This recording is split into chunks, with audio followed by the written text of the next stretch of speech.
जैसा कि आप देख पा रहे हैं कि मैं सेल थ्योरी टॉपिक लेकर के आया हुआ हूं। ये आपके क्लास 9th में जो सेल चैप्टर है उनसे ये टॉपिक को पिकअप किया गया है।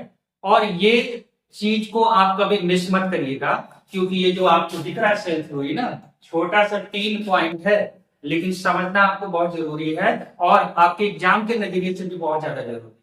तो चलिए देर किस बात की, तुरंत इसको समझ लेते हैं, बहुत ज्यादा समय नहीं लूंगा आपका मैं। सबसे पहला चीज यहाँ पे सेल थ्योरी से रिलेटेड है। All living organism are made up of one और मोर सेल्स। अब आपको ये चीज पहले से पता होगा, नहीं पता तो जान लीजिए। कोई भी ऑर्गेनिज्म धरती पे जितने भी लिविंग बीइंग हैं वो या तो सिर्फ और सिर्फ एक सेल पे है, और सिर्फ एक सेल के हैं तो आपको पता होगा इसको क्या कहते हैं, इसको कहा जाता है यूनिसेलुलर ऑर्गेनिज्म। ठीक है। और जो बहुत सारे सेल से मिलकर बने हैं, जैसे हम आप में बहुत सारे सेल के कॉम्बिनेशन से बने हुए हैं, तो ऐसे लिविंग बीइंग को क्या करते हैं, जो बहुत सारे सेल से, मतलब एक सेल से ज्यादा सेल हुआ, अब आप बोलेंगे उस लिविंग बीइंग को क्या, मल्टी सेलुलर ऑर्गेनिज्म। ये क्लियर हो गया है। तो पहला ये सेल थ्योरी यही बोल रहा है कि जितने भी लिविंग बीइंग हैं, जितने भी ऑर्गेनिज्म हैं, वो या तो एक सेल से बने हुए हैं या तो मल्टीपल सेल से बने हुए हैं।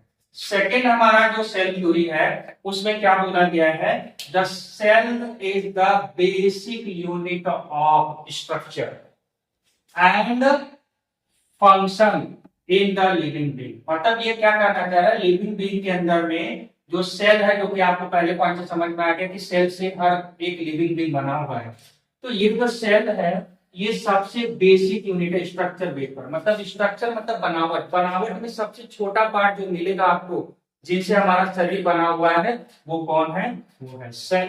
एंड फंक्शन, फंक्शन मतलब जैसे आपके बॉडी के अंदर में डिफरेंट टाइप के ऑर्गन्स अपना कुछ ना कुछ काम करते हैं, वैसे ही सेल के अंदर में भी क्या होते हैं, सेल ऑर्गेनल्स होते हैं। जैसे आपने माइटोकॉन्ड्रिया के बारे में पढ़ा हुआ है, न्यूक्लियस के बारे में आपने पढ़ा हुआ है, एंडोप्लाज्मिक रेटिकुलम के बारे में पढ़ा हुआ है। ये सब क्या है, ये सेल के पार्ट है जिनको सेल ऑर्गेनल्स करते हैं, और ये भी कुछ ना कुछ फंक्शन करते हैं। मतलब कि सेल सबसे छोटा पार्ट है स्ट्रक्चर के बेसिस पर भी, और फंक्शन भी करता है किसी लिविंग बीइंग के अंदर में।